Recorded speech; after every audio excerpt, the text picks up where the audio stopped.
O nosso canal, ele vai ser gravado, nosso canal de dúvidas vai ser gravado, e eu vou deixar ele disponível lá no YouTube e também no Ava de vocês. Então, agora eu tenho presentes a Adri, a Carol, a Dani Torres, a Shirley, o Vitor e a Alida sumiu.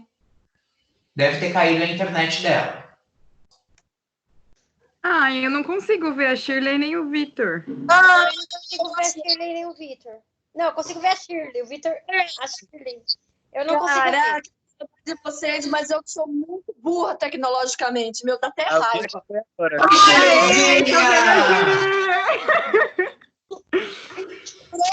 Não tenho o que falar de você, menino. Não tenho o que falar de você. Olha, fiz você usar uma tecnologia hoje, tá vendo? Oi? Fiz você usar a tecnologia hoje. Você tá vendo? Você é the best, meu. Você é the best.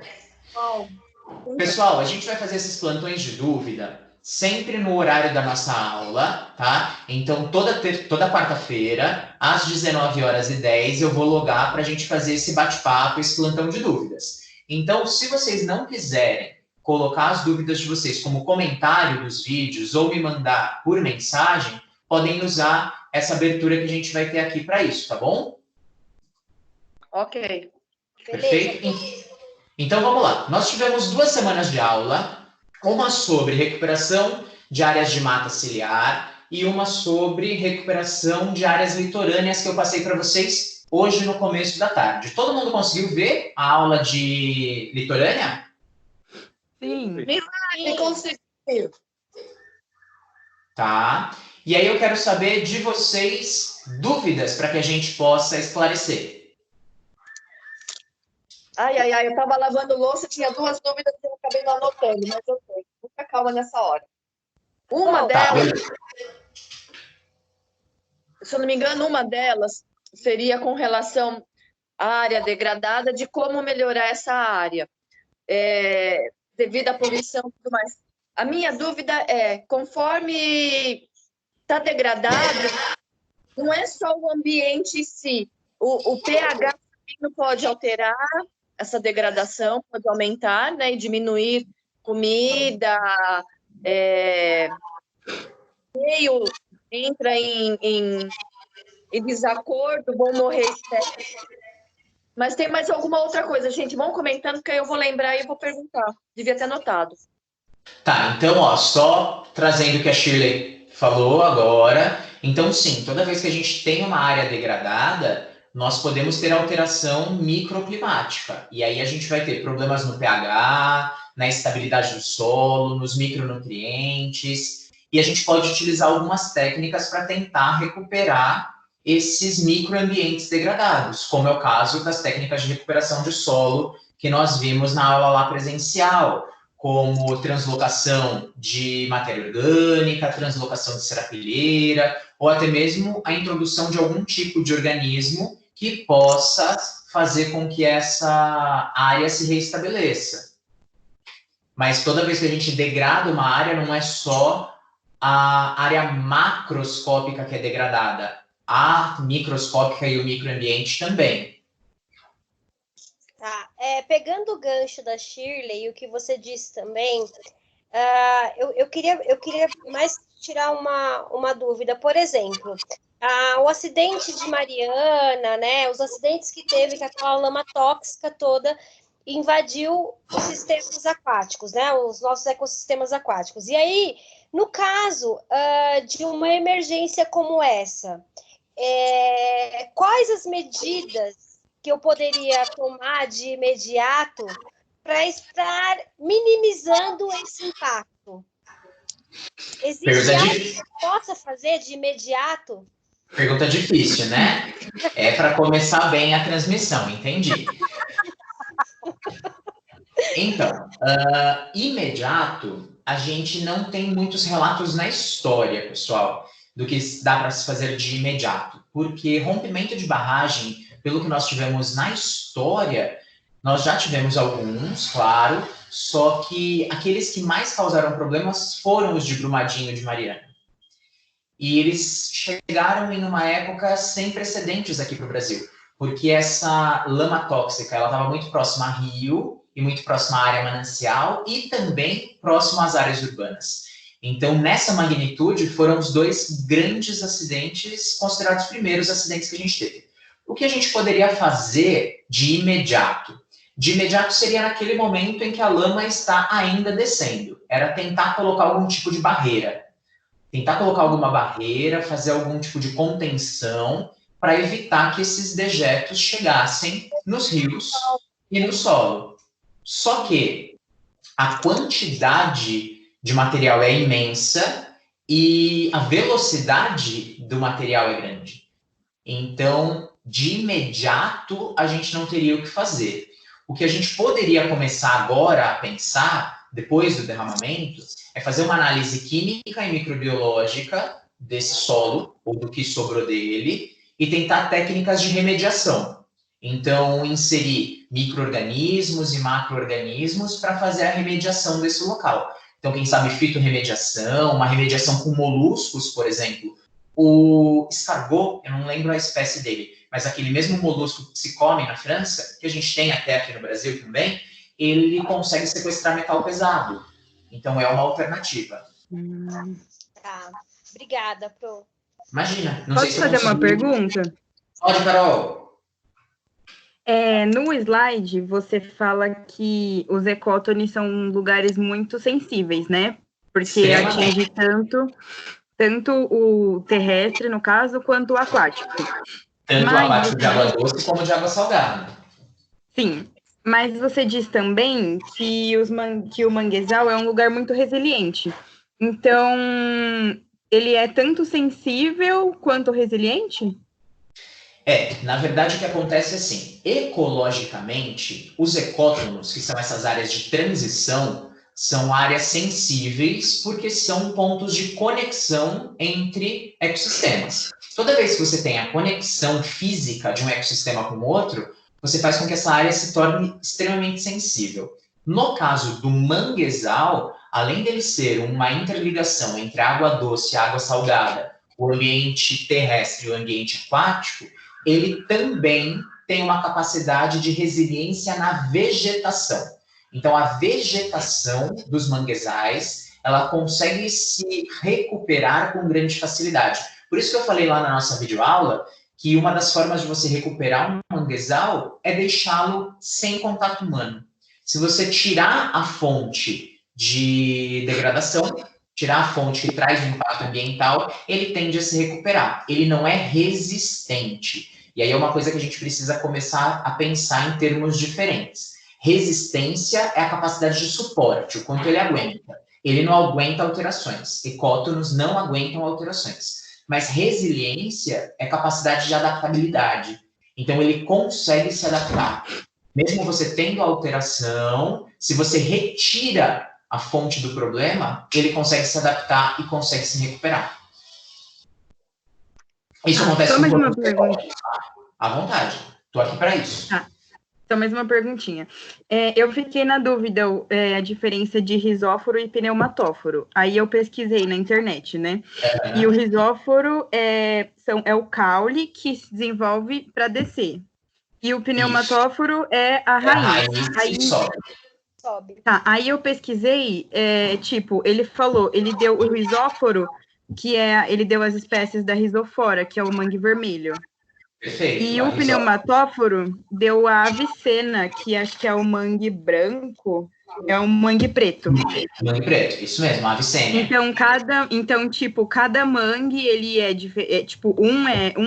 tem a característica do caule, a outra tem a característica da raiz, é isso? Vamos pensar no seguinte, você lembra que eu falei na aula que essas colorações, mangue vermelho, mangue preto e mangue branco, tem a ver com a deposição de matéria orgânica? Lembra disso? O mangue preto, ele é riquíssimo em matéria orgânica. Então, o solo é lotado de matéria orgânica. O que acontece com o solo com água cheia de matéria orgânica no quesito de micro-organismos? Ele acaba se desenvolvendo mais rápido que o outro. Melhor.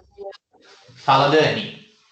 Oi, Dani. Ele acaba se desenvolvendo melhor e mais rápido. Com relação ao desenvolvimento, sim, mas vamos pensar em relação à decomposição. Se eu tenho mais matéria orgânica, eu não ativo os micro-organismos para se tornarem decompositores? Para se tornarem decompositores, não. Para decompor aquela matéria, o micro-organismo ele já é decompositor. No caso do mangue preto, por eu ter grande quantidade de matéria orgânica, eu tenho uma grande atividade dos micro-organismos. E aí, por ter essa grande atividade dos micro-organismos, o oxigênio daquele solo e daquela água, daquela massa ali do solo, que é uma mistura em si de terra e água, é muito baixo. A quantidade de oxigênio é muito baixa. Então, o que as plantas do mangue preto fazem? Desenvolvem a estratégia de criar uma raiz que cresce para cima e não para baixo, que ela vai ter um sentido geotrópico negativo, se eu não me engano. Ela vai subir ao invés de descer. Isso acontece no mangue preto. Então, eu tenho raízes que crescem para cima, porque o solo é super pobre em oxigênio. Além dele estar alagado pela grande quantidade de matéria orgânica, eu tenho uma atividade de micro-organismos muito elevada que acabam consumindo todo o oxigênio. E aí, no caso do mangue vermelho, ele também tem bastante matéria orgânica, é isso? O mangue vermelho, ele tem uma quantidade intermediária de matéria orgânica. Então, é sempre assim, pouca matéria orgânica o branco tem mais sedimento de rocha do que matéria orgânica, médio o vermelho e muita matéria orgânica o preto. Nas espécies do mangue vermelho, o solo ele é muito encharcado e com pouco solo. Então, ele é super instável. Então, a planta desenvolve os rizóforos, que são raízes secundárias. As raízes secundárias, elas têm origem no caule. Por isso, são caules especializados. E, nesse caso, para fixação, para manter a estabilidade. Entendi, obrigada. Não deu nada. Obrigada, que era a minha dúvida também. Não, perfeito. O que mais, pessoal? Eu tenho uma dúvida. Parece meio besta, mas... Heitor, você tá aí? Heitor? Heitor? Tô aqui. Ai, Jesus, ele sumiu!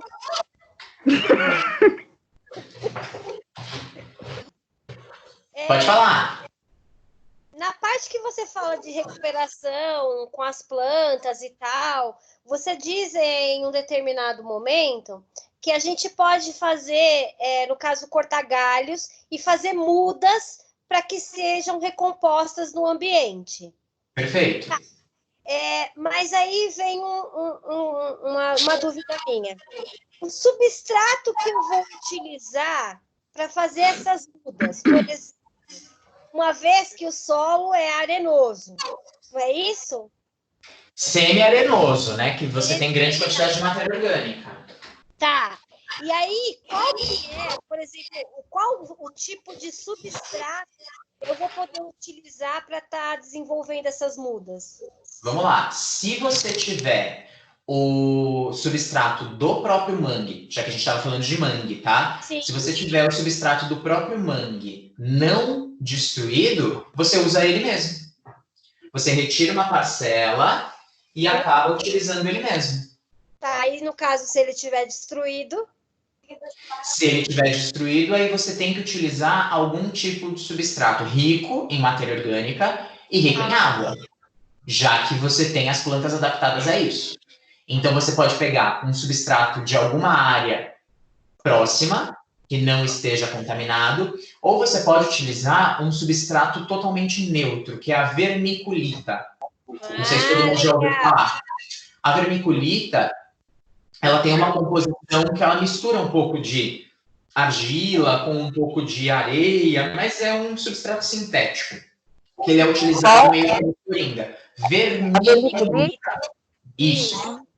Ele é um substrato sintético que é utilizado para qualquer coisa. Ele não tem nutriente, tá? Então, ele só vai servir de suporte. Mas o ideal é que você utilize o próprio solo. E aí, se a gente for pensar nas outras áreas, que eu falei muito de manguezal, mas a gente esquece da área de duna, da área de restinga, Eu tenho, por exemplo, na área de Restinga, o solo tem muito iodo por conta da decomposição das folhas. E por isso que muitas vezes você encontra nas áreas de Restinga aqueles pequenos laguinhos super vermelhos, por conta do iodo ali, que também é difícil você encontrar um substrato que tenha essa quantidade de iodo. Algumas pesquisas científicas estão utilizando o próprio agar. Sabe o agar do meio de cultura? Só que ele sem nenhum meio de cultura, só o agar mesmo diluído em água, naquele substrato gelatinoso, para servir de apoio para as espécies. Muito legal. Eu tenho uma dúvida. Obrigada. Fala, Vitão. Cadê você, Vitor? Eu não tô te vendo. Também não. Você falou que o manguezal é uma área de proteção permanente, certo? APP, isso mesmo. Porque ele é um berço para a vida marinha. Vida marinha, vida dulcícola e parte da vida terrestre. Certo. No caso, entre os manguezais que você falou, né? O branco, o preto e o vermelho. O preto, ele seria o que tem maior diversidade de vida, no caso. Desculpa, o áudio cortou. Entre o preto, o vermelho e o branco, o preto seria que tem a menor diversidade de vida marinha, no caso, porque ele tem menos oxigênio. Sim e não. Ele tem muito mais matéria orgânica no solo. Só que a área que é utilizada do mangue para berçário é a área que está mais próxima ao oceano. Que as espécies oceânicas vão utilizar aquele emaranhado de raízes, como eu mostrei na foto de vocês, para proteger as crias, os filhotes, ou para depositar ovos ali. Certo. Então, quando a gente classifica o mangue em vermelho, branco e preto, a gente está fazendo uma classificação de acordo com o teor de matéria orgânica do solo. Mas não quer dizer que ele não desempenhe um papel importante como berçário. Berçários 3 desempenham um papel. Certo. Por exemplo, o mangue de Bertioga, que é o mais próximo da gente aqui, ele é um mangue preto. Ele tem um teor de matéria orgânica enorme. E é ele que mantém-se como berçário de todo o litoral norte de São Paulo. Entendi. Então ele também é rico em fauna e flora. Todos eles. Na verdade, a diversidade de flora, ele é meio baixo, tá? Manguezal não tem uma grande diversidade de flora. Vocês viram. Eu tenho 3 espécies características. A avicênia, a risófora e a laguncularia. São as 3 espécies tipo. Muitas vezes no mangue preto, eu só vou encontrar uma delas. Lembram quando a gente falou de angiospermas, que eu falei do cajueiro, do maior cajueiro do mundo? Sim. Que era uma matriz genética só, que os caules encostavam no solo, enraizavam e dariam brotos aéreos. A mesma coisa acontece no mangue. Normalmente, a matriz genética vegetal é uma só. A biodiversidade faunística no mangue é muito maior do que a florística. Na realidade, acho que foi isso que eu quis dizer. Ela é rica porque tem bastante quantidade, como o cajueiro. Porém, Isso. a fauna ela é muito diversificada, até mesmo pelas tartarugas, caranguejos, todos os... Tartaruga quando a gente está falando de restinga, né? Não de mangue. Tartaruga tá lá na restinga, tá na praia. Tá. Eu ouvi o vídeo, a sua aula, mas eu não vi as fotos, então ainda tô meio perdida. É só vocês lembrarem assim.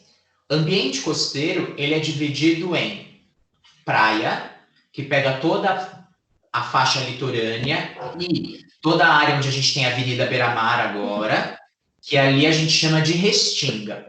A área mais afastada da praia é a área de dunas, onde a gente começa a ter as elevações de areia e a maior quantidade de árvores. E onde eu tenho a transição de água doce para água salgada, aí eu tenho mangue. Fechou. Então, não necessariamente no manguezal vai ter um mangue. Tipo, nesse manguezal que você falou, tem um mangue preto. Outro manguezal, em outro lugar, pode ter, tipo, o mangue branco, por exemplo. Perfeito, é isso aí. Eu não preciso ter, no mesmo manguezal, todos os tipos de mangue. Por isso que o nome do ecossistema, nós falamos manguezal. E aí cada manguezal tem a sua característica de mangue. Se a gente pega, por exemplo, os manguezais mais próximos do Nordeste, lembra que eu falei que o solo da região da Caatinga é um solo mais pobre em matéria orgânica, mas tem muitas rochas? Lá na aula de ecossistema. Lá para cima, na região do Nordeste, é muito comum a gente ter mangue branco, que é mais pobre em matéria orgânica. Aqui na região Sudeste, é mais comum a gente ter mangue preto. O solo é mais velho. Por conta também da Mata Atlântica, né? Por conta da Mata Atlântica. O manguezal é uma fitofisionomia de Mata Atlântica. Certo. Ele está no ambiente, mas é uma fitofisionomia de Mata Atlântica. Deixa eu ver se eu lembro aqui, que gerou uma dúvida também. Você diz em um determinado momento que a degradação pela urbanização, né? Áreas degradadas pela urbanização, das faixas litorâneas, enfim. E aí você diz em um determinado momento que isso é bastante complicado, né? Assim, eu não sei se eu estou bem lembrando do que você disse com as palavras exatas, mas eu queria saber, porque você disse que esses lugares, como alguns tipos, que nem a parte de manguezal, eles têm alguns recursos que a gente só encontra lá. Sim, são os recursos endêmicos, né? Tá, você pode citar alguns desses recursos? Aí você pega, por exemplo, os caranguejos. Tá. Os caranguejos, principal exemplo, camarões. Tá. Principalmente, como eu falei lá do camarão sete barbas, a gente usa ele para alimentação. E ele é fonte econômica. Tá. E aí a gente pode pegar... a gente pode pegar também outros tipos de recurso, como argila. Se você for pegar recurso mineral. Você pega aquelas argilas medicinais que a gente tem hoje aplicando em vários centros de estética? Argila preta, argila roxa, argila vermelha. Algumas delas são extraídas dessas áreas de restinga ou das áreas de mangue. Tá.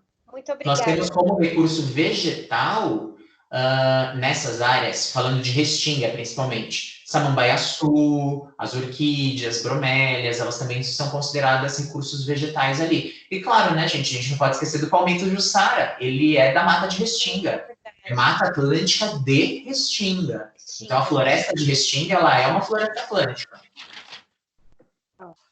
Obrigada. Você havia comentado também que o cultivo de camarão, ele ajuda na degradação do ambiente. Por quê? Por que ele degrada no ambiente? Porque você precisa utilizar uma área em que eu tenho uma mistura de água doce e água salgada. Eu não posso utilizar só o ambiente oceânico para fazer isso. Então, para o cultivo de camarões, eu preciso cultivá-lo em mangue. Eu tenho que destruir toda a vegetação do mangue para fazer os tanques. E aí a gente vai criar um tanque como se fosse aqueles tanques de pesqueiro, sabe? Só que eu tenho que destruir o mangue porque ele precisa dessa água salobra. Ela não pode ser salgada, porque aí não sei se eu posso chamar de larvas, tá? Gente, eu sou péssimo em zoologia, mas a fase inicial do desenvolvimento morreria e o adulto, beleza, ele sobreviveria, mas a fase inicial do desenvolvimento, não. Então eu preciso utilizar exatamente o equilíbrio. E aí eu vou precisar desmatar o mangue e utilizar exatamente o ambiente do manguezal. Por isso é tão danosa. Só que aí o que acontece? Nós não vemos isso quando a gente vai consumir, né? Certamente. A gente consome. É o que eu comentei do atum. O atum, ele é uma espécie que está beirando a extinção por conta da pesca predatória. Nós estamos aumentando a quantidade de comercialização do atum, e aí a indústria fitness tem a grande parcela de culpa, porque uma latinha de atum tem proteína pra caramba e só 50 calorias, e você tem uma galera querendo comprar atum, só que o atum tá sumindo, porque eu não tô mais respeitando as épocas de defeso, em que eu preciso mantê-los bem protegidos para conseguir ter as próprias populações depois. Não comam atum. Exatamente. E nem peça um sashimi de atum. E nem como um camarão. Ai, camarão é difícil, hein? Ai, meu Deus. Só respirem atualmente, né, gente? O que mais, doutor? Eu acho que minhas dúvidas é só. Alguém tem mais alguma dúvida? Já sanei as minhas. Cuidado, hein, Acho gente? que eu também. É corona, se comer atum, também não pode. Tome cuidado. E, pessoal, e da aula de mata ciliar?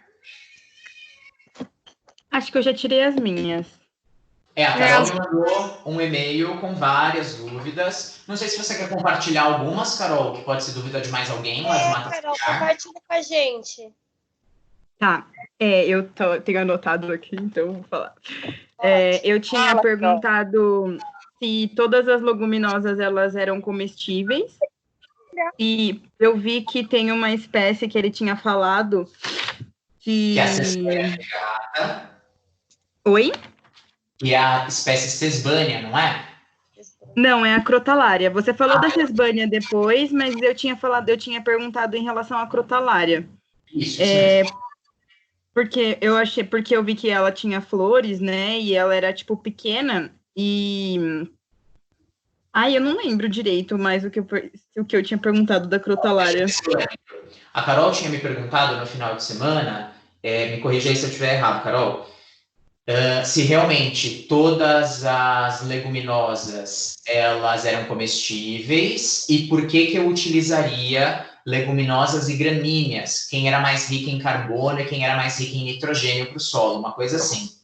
E aí eu disse que não, que para recuperação de áreas degradadas eu posso utilizar leguminosas comestíveis. Leguminosa é toda planta que gera fruto do tipo legume, aquele fruto seco deiscente que se abre quando maduro.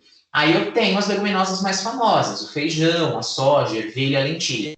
Mas eu tenho outras leguminosas que não são comestíveis. É o caso da crotalária, por exemplo. É o caso da Sesbania, que é de mata ciliar, tá? Que a gente também pode inserir e ela é super bacana para fazer recuperação.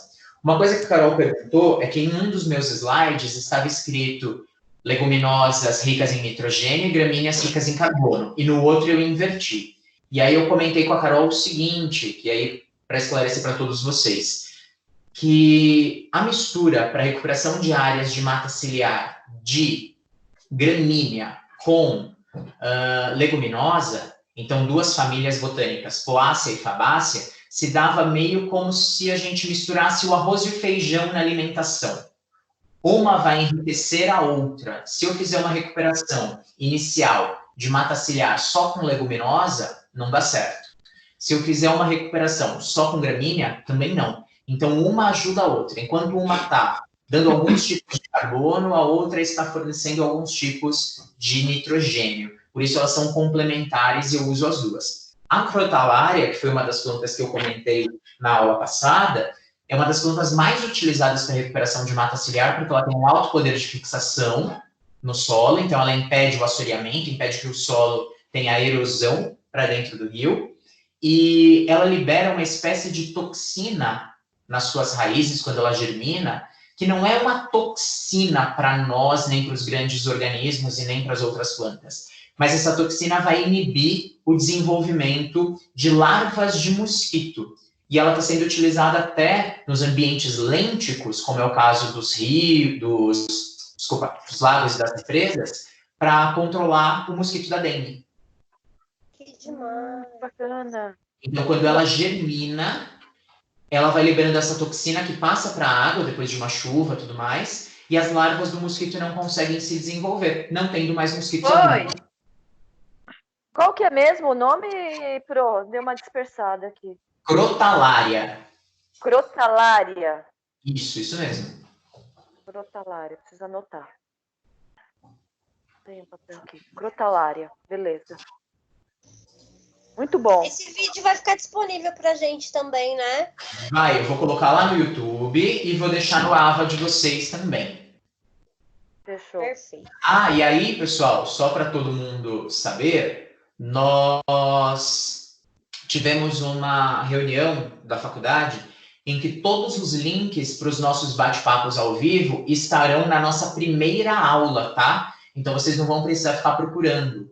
A partir da semana que vem, eu vou colocar o link na nossa primeira aula. E claro que vou mandar para o WhatsApp para vocês dispararem também. Perfeito. Beleza. Beleza. Que Tá mais? perfeito. Perfeito o jeito que você tá fazendo. Ah, que bom, fico feliz. Deixa eu perguntar agora uma coisa para vocês. E o fórum? Que horas que eu puxo a orelha de quem não participou? Eu participei. Eu participei agora antes dessa bendita aula, antes de eu conseguir entrar nessa bagaça. Então é assim, pessoal. Existe um recurso no AVA, que é o recurso do fórum, que ele é habilitado para as disciplinas como a nossa, as disciplinas híbridas.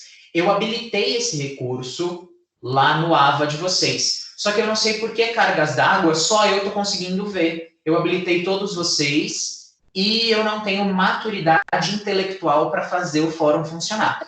E aí eu pedi para vocês usarem os comentários do YouTube, tá bom? Se você não tem maturidade intelectual, Shirley. Não tive cabeça para fazer o fórum funcionar. E aí eu acho que fica mais fácil pelos comentários do YouTube, mas vão comentando o comentário do outro também, que é importante. O Vitor colocou uma coisa muito bacana lá sobre, por exemplo, eu até comentei ontem, dos organismos chegarem, né, próximos e trazerem o vírus. E aí eu falei, será que é isso mesmo ou será que a gente tem que pensar inverso? Quem chegou primeiro? Foram os animais silvestres no local ou foi a gente? E a gente precisa começar a pensar que nós, seres humanos, somos um animal também. É que a gente tem um poder de transformação grande no ambiente, mas a gente não esquece que a gente é um animal como qualquer outro. Negativo, você quer dizer, né? Depende, né, Dri? Porque tem muitas coisas que a gente faz que podem melhorar. Olha aí, a restrição de 40 dias de algumas pessoas ou um pouquinho menos, olha os impactos positivos que já trouxeram. Se a gente for olhar lá para a poluição da China, por exemplo, a taxa de poluentes diminuiu muito, e não é por conta das indústrias que pararam de produzir, porque as indústrias não pararam, tenham isso em mente, as indústrias não pararam. Isso só foi veicular, gente.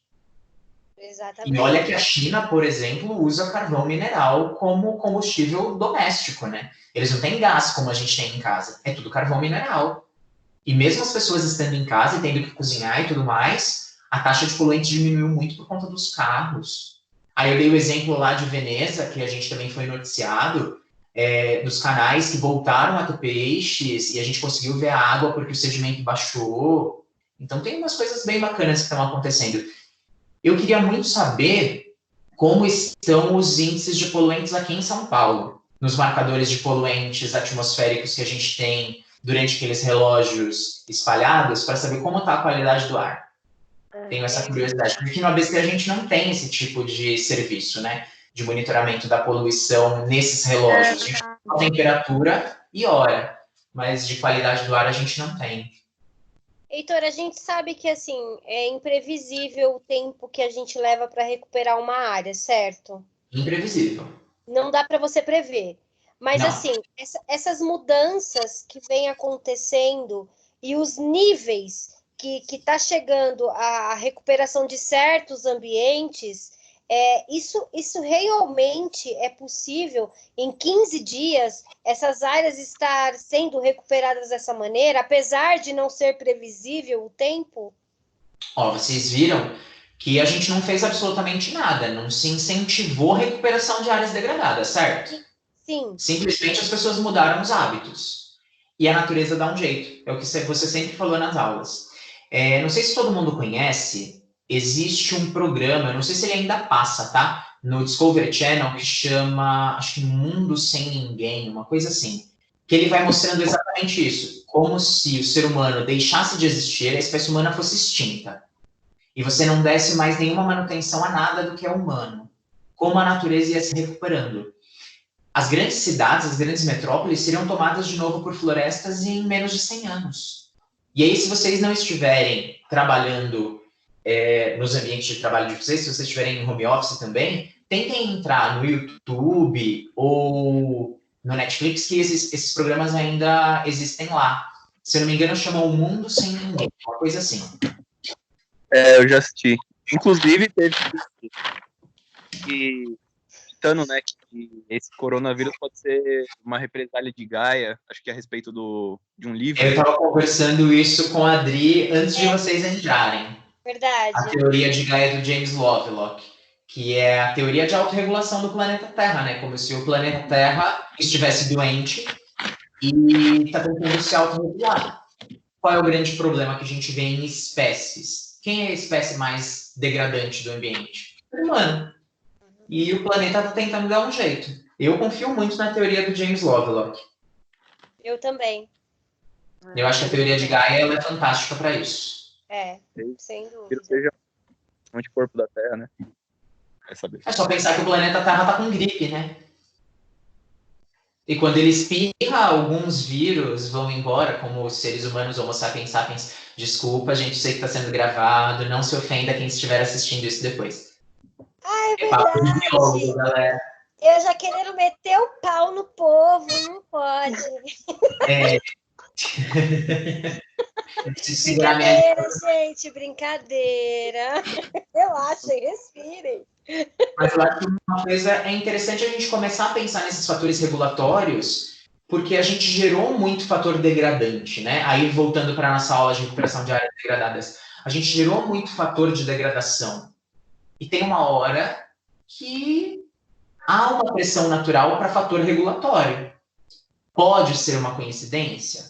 Pode. Mas se a gente for somar 1 mais 2, tem tudo a ver. Gente, vou fazer só uma observação. Aqui na região tem muita maritaca. E eles andam em bando. Tá? Mas ocasionalmente ontem, eu acordei com uma gritaria assim que eu nunca tinha percebido em toda a minha vida. É que não deu tempo de eu levantar e abrir a janela para ver o quanto que tinha de maritaca. Tinha muitas, mas muitas mesmo. Foi assim, foi dos sonhos, assim, levantar com aquele barulho todo. Foi bárbaro, foi divino. Mas eu acho que isso já é um reflexo de tudo que está acontecendo, do trânsito ter sido disseminado praticamente. Ainda tem muito carro na rua, mas muito menos do que o usual, né? E eu acho que até o próprio ar, eu não sei se é uma coincidência ou não, mas ontem foi assim, excepcional. Eu fiquei passada. Eu acho que só complementando aí, Shirley, pode ser uma coincidência? Pode ser uma coisa certa? Pode, mas eu acho que uma coisa que está acontecendo com o ser humano também, nós estamos nos permitindo ter tempo para observar a natureza de novo, né? Porque agora a gente o céu está tão estrelado. Exato, a gente está praticamente preso em casa e a gente acaba tendo tempo para ver isso. O céu está mais estrelado, como a Carol falou. Na verdade, não está mais estrelado. As estrelas sempre existiram ali. Ou a gente não observava, ou os poluentes aqui na região baixa da atmosfera não deixavam. As duas coisas. Está mais visível. Porque as Três Marias aqui de casa eu nunca consegui enxergar. E desde quando eu estou em casa, todo dia eu vejo elas. Verdade, Carol, eu observei. Muito mais visível. Ontem eu olhei para o céu.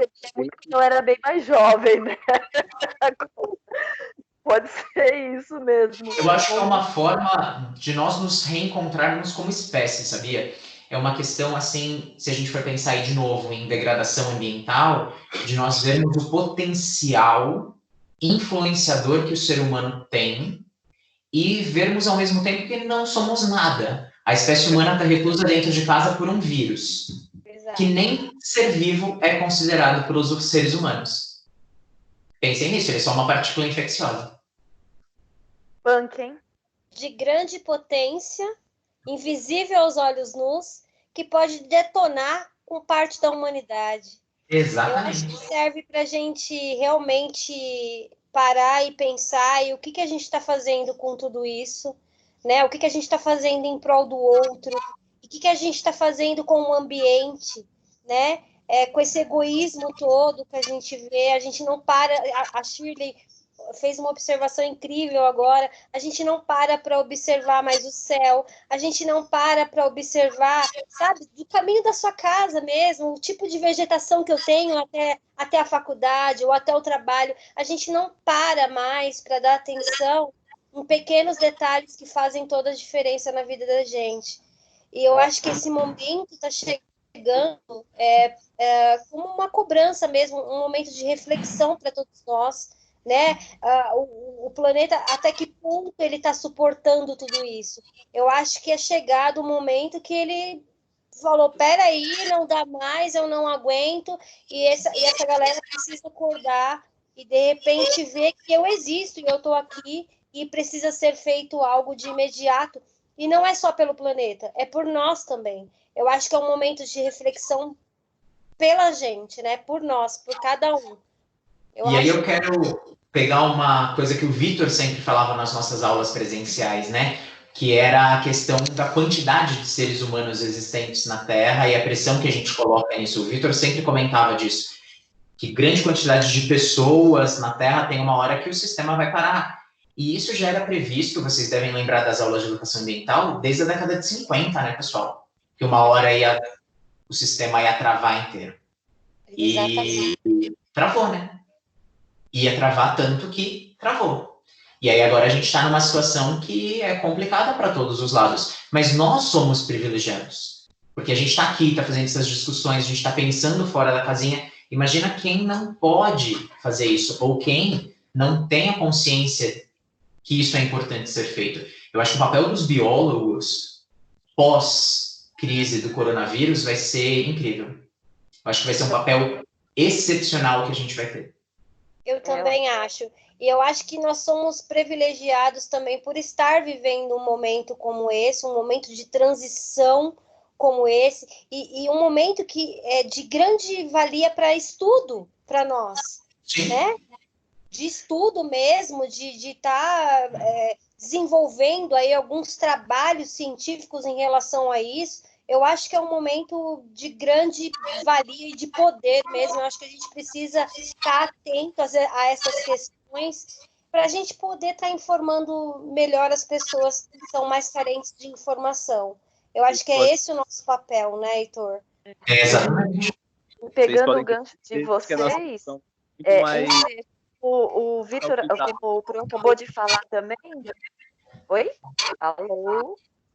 Um serzinho que a gente nem é considerado um ser vivo, simplesmente ele está conseguindo paralisar o planeta. Então, isso demonstra que a gente não é nem um grãozinho de areia diante de tudo isso que nos tem. Isso mesmo. Nossa, A gente não tem o poder de nada. Não. Nossa profissão vai ser muito mais bem valorizada depois disso tudo. Ai, Deus te ouça. Amém. Eu espero. Deus te ouça, né? Porque com esse presidente, só por Deus. Isso já é um problema bem à parte. Mas isso é um outro papo para uma outra vez. Sem a conversa estar sendo gravada. A gente não pode dizer que ele é uma pessoa culta, não é? Claro que não. Mas eu acho que o papel que a ciência vai desempenhar agora vai ser importante para tudo. E para a gente, eu acho que vai ser um divisor de águas aí para aquelas pessoas que acreditavam que o ser humano não tinha potencial para modificação do planeta. Porque vocês devem lembrar, por exemplo, nas discussões que a gente fazia de mudanças climáticas, de aquecimento global, que muitas pessoas diziam que isso não acontecia, né? Que não acontecia aquecimento global, que não acontecia modificação do planeta, que o ser humano não teria esse potencial. E agora a gente está vendo que em menos de 15 dias de reclusão nas casas, a poluição diminuiu, os rios voltaram a ter seres vivos de novo. E peraí, o que mudou nisso tudo? Não foi o vírus que fez a água descontaminar. Simplesmente o ser humano deu 2 passos para trás. Então, eu acho que agora as pessoas que duvidavam do potencial que o ser humano teria de modificação, de destruição e degradação do ambiente, agora eu acho que a galera vai colocar a mão na consciência e falar, peraí, nós não somos uma espécie que não faz nada no planeta. A gente faz e faz muito.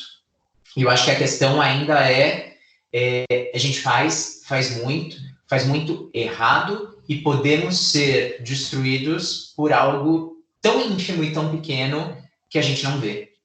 Teve uma matéria de um jornal, eu não lembro qual foi, eu estava vendo na TV, que ele falava o seguinte, o dono de um restaurante que ficou aberto durante a Segunda Guerra Mundial inteira, acho que um restaurante da Alemanha, fechou as portas e ele deu uma declaração da seguinte, os nazistas a gente conseguia ver, então eu via se os nazistas estavam chegando ou não para poder fechar o meu restaurante. Um vírus eu não consigo ver, então eu não sei se é a hora de fechar ou não. Então, por via das dúvidas, vou fechar.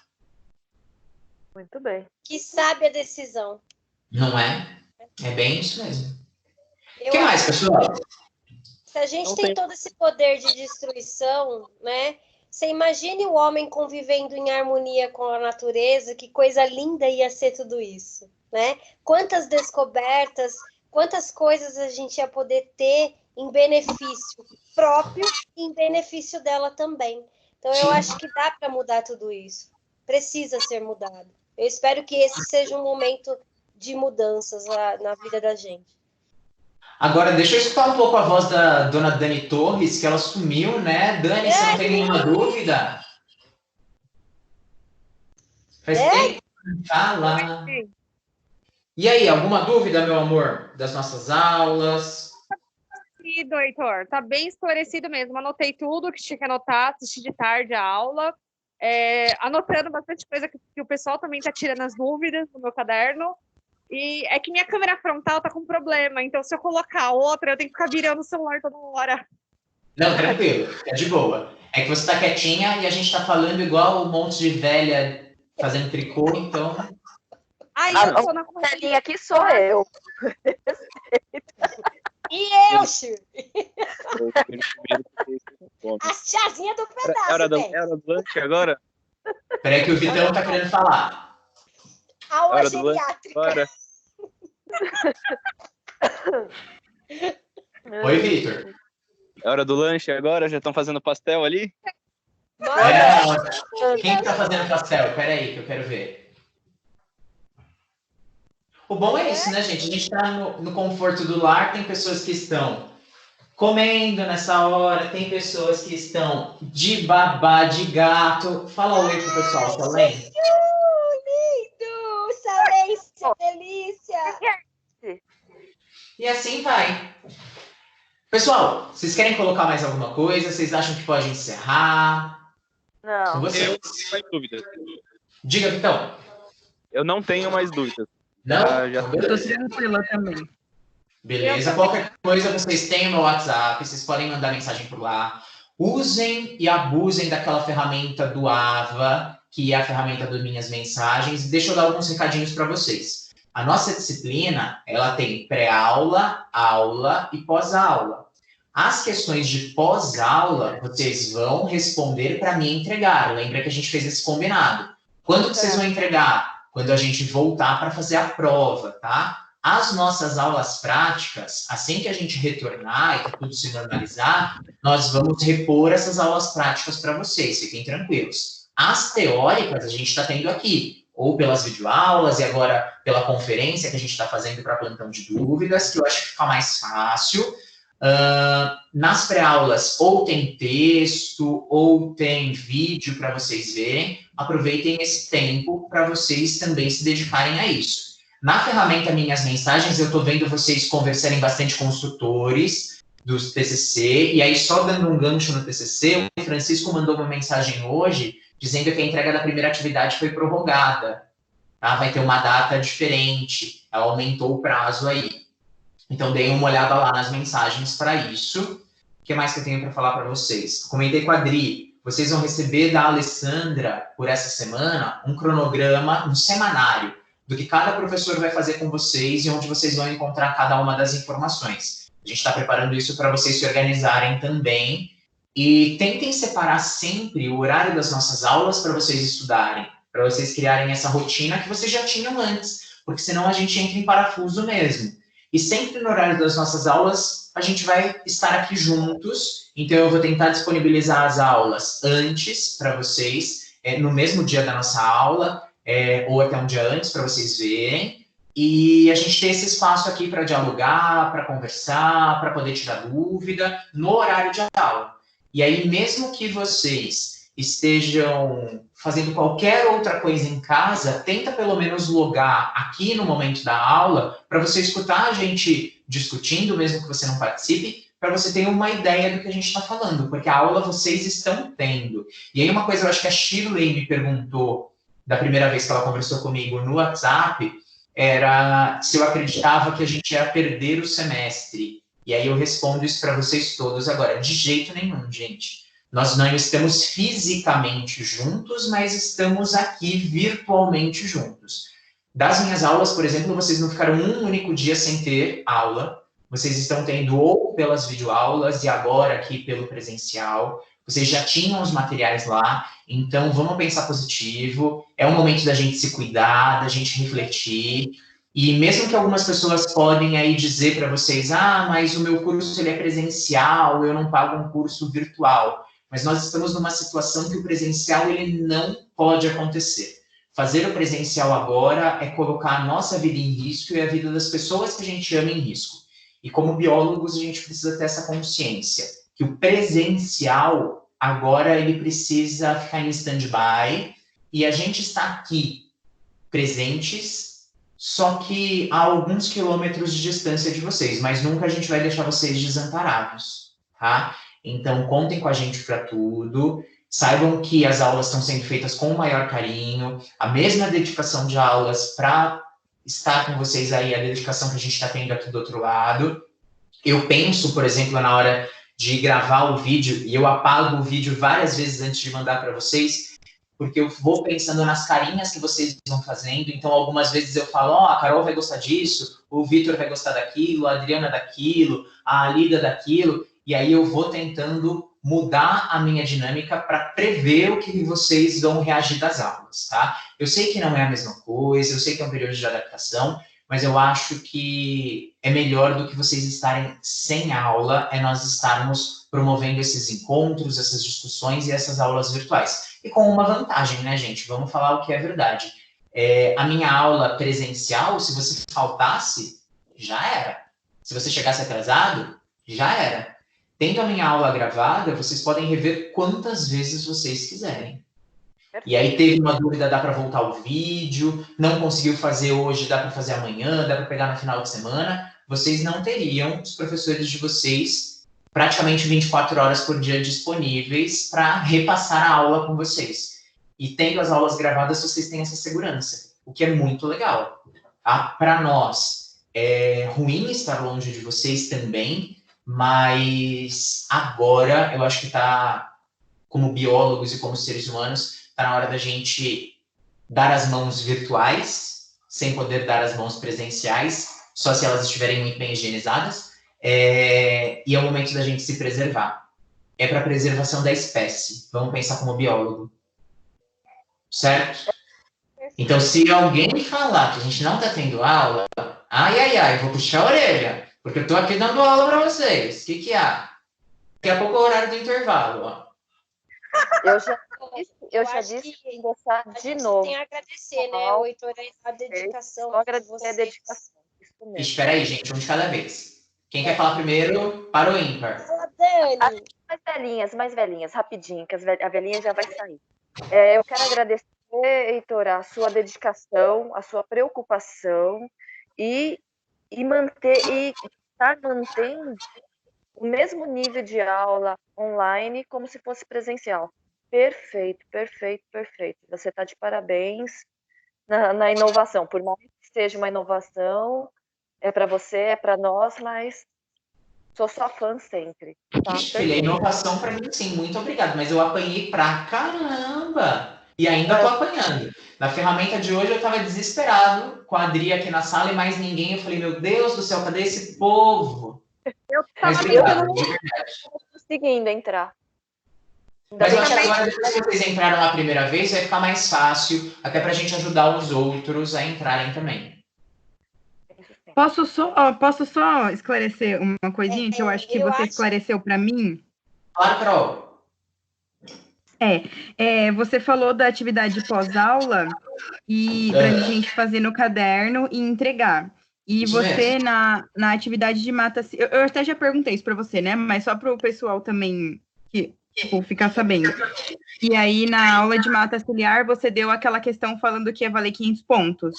Essa Isso. questão a gente faz no caderno para te entregar também no dia que voltar às aulas. Também no dia da prova, é isso mesmo. Agora, Tá bom. as questões que nós tivermos no final dos slides de apresentação, então no final das videoaulas, eu estou colocando algumas questões, por exemplo, hoje eu coloquei de Brumadinho e de Mariana, essas vocês respondem nos comentários do vídeo do YouTube.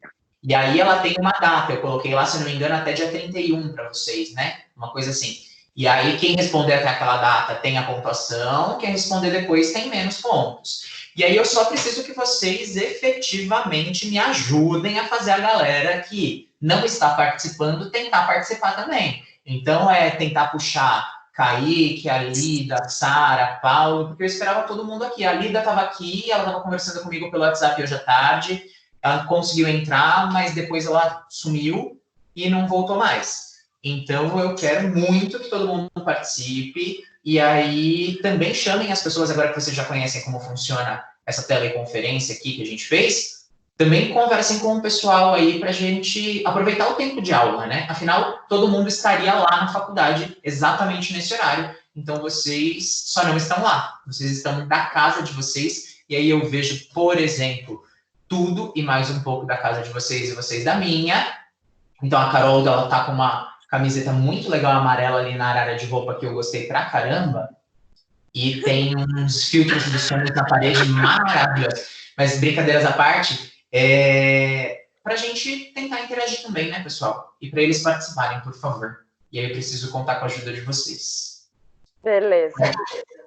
Beleza, teacher. Pode contar com a gente. Obrigada por todo esse esforço seu em tornar as aulas o mais dinâmica possível, para que a gente, pensando na gente, para que a gente que tem um pouco mais, eu falo por mim, que tem um pouco mais de dificuldade, essa galera, Carol, Vitor, a galera mais nova aí, tem mais facilidade em pegar as coisas, mas eu falo por mim que tem uma dificuldade tremenda eu preciso gravar a sua aula, eu tenho que assistir sua aula, eu tenho que fazer e tudo mais que puder para eu poder absorver as informações. E tem sido muito gostoso e muito fácil para absorver essas informações com você gravando as aulas para a gente.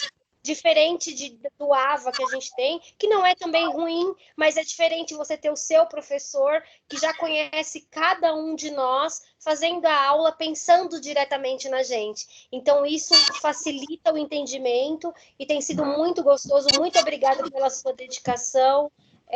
Tá sendo sensacional, viu? Obrigada. Eu que agradeço a oportunidade e que agradeço que vocês estejam gostando também.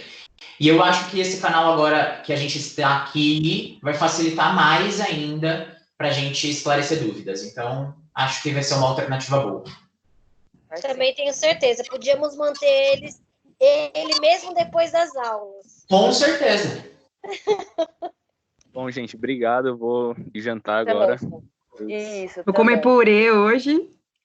Pessoal, vocês estão entrando a primeira vez aqui.